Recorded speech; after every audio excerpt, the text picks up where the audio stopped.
मैं आपसे निवेदन करता हूं कि आप मार्गदर्शन भाषण कर हमारा उत्साहवर्धन करें।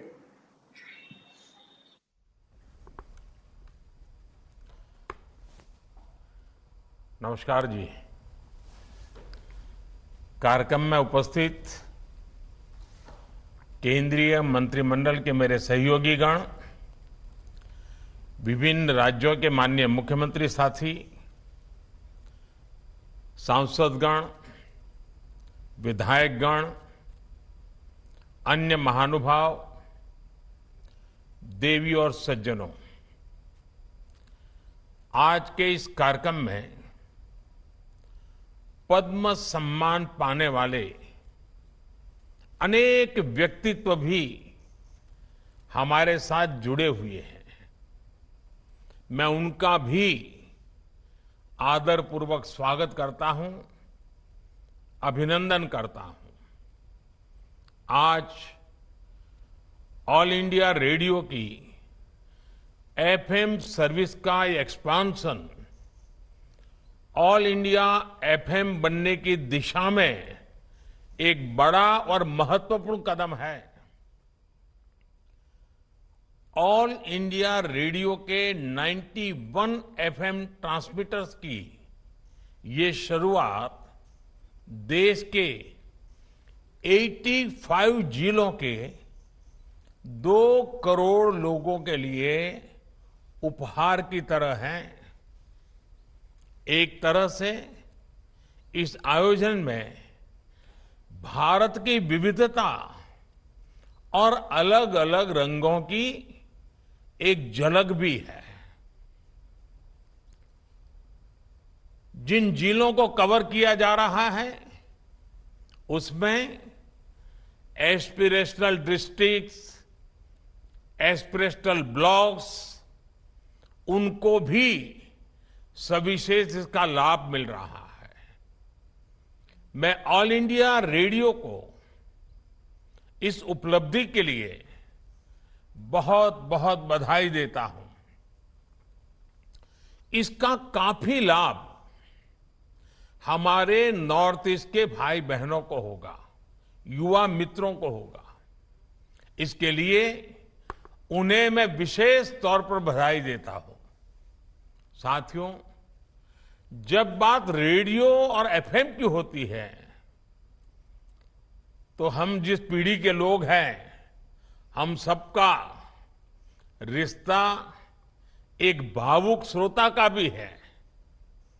और मेरे लिए तो ये भी खुशी है कि मेरा रिश्ता एक होस्ट का भी बन गया है। अभी कुछ दिन बाद ही मैं रेडियो पर मन की बात का 100वां एपिसोड करने जा रहा हूं। मन की बात का ये अनुभव देशवासियों से इस तरह का भावनात्मक जुड़ाव केवल रेडियो से ही संभव था।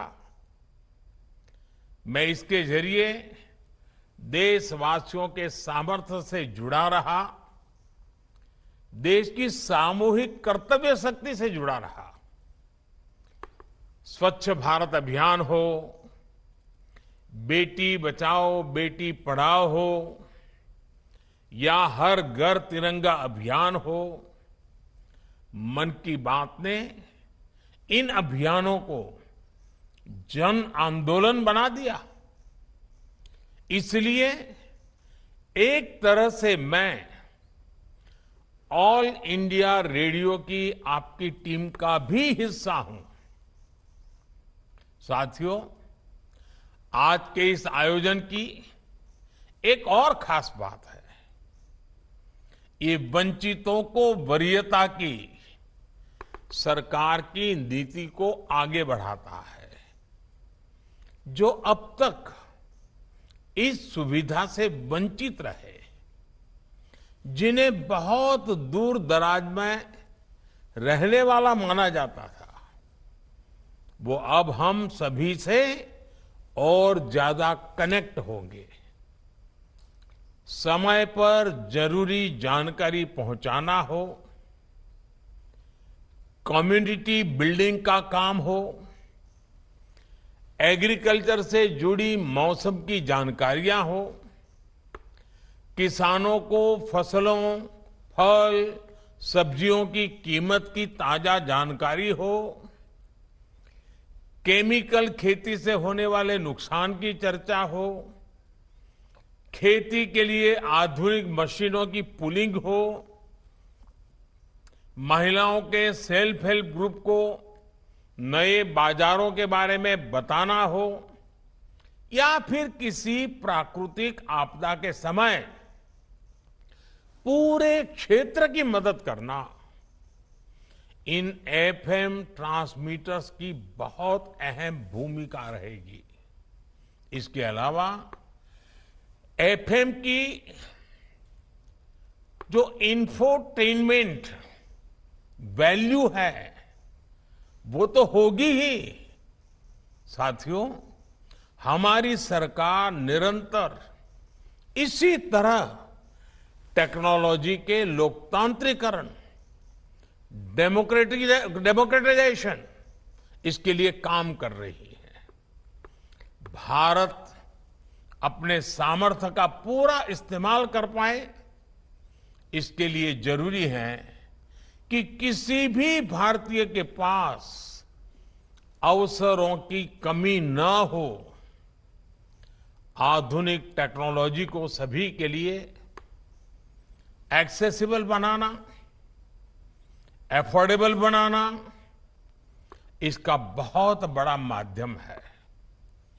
आज भारत में जिस तरह गांव-गांव तक ऑप्टिकल फाइबर पहुंचाया जा रहा है, मोबाइल और मोबाइल डेटा दोनों की कीमत इतनी कम हुई है, उसने एक्सेस टू इंफॉर्मेशन को बहुत आसान बना दिया है। आजकल हम देखते हैं देश के कोने कोने में, गांव-गांव में नए डिजिटल एंटरप्रेन्योर्स बन रहे हैं। गांव के युवा गांव में रहते हुए ही डिजिटल टेक्नोलॉजी का लाभ उठाकर कमाई कर रहे हैं। इसी तरह जब हमारे छोटे दुकानदारों को, रेहड़ी पटरी वाले साथियों को इंटरनेट और यूपीआई से मदद मिली, तो उन्होंने बैंकिंग सिस्टम का लाभ लेना भी शुरू कर दिया। आज टेक्नोलॉजी की मदद से हमारे मछुआरे साथियों को मौसम संबंधी सही जानकारी सही समय पर मिलती है। आज टेक्नोलॉजी की मदद हमारे लघु उद्यमी अपने प्रोडक्ट्स देश के कोने कोने में बेच पा रहे हैं। इसमें गवर्नमेंट ई मार्केट प्लेस यानी जेम से भी उन्हें मदद मिल रही है। साथियों, बीते वर्षों में देश में जो टेक रिवॉल्यूशन हुआ है, उसने रेडियो और विशेषकर एफएम को भी नए अवतार में गढ़ा है। इंटरनेट के कारण रेडियो पिछड़ा नहीं, बल्कि ऑनलाइन एफएम के जरिए, पॉडकास्ट के जरिए इनोवेटिव तरीके से सामने उभर करके आया है।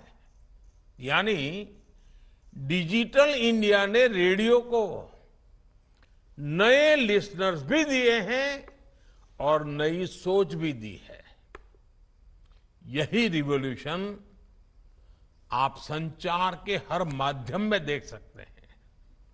जैसे आज देश के सबसे बड़े DTH platform DD free dish की सेवा 4 करोड़ 30 लाख घरों में पहुंच रही है।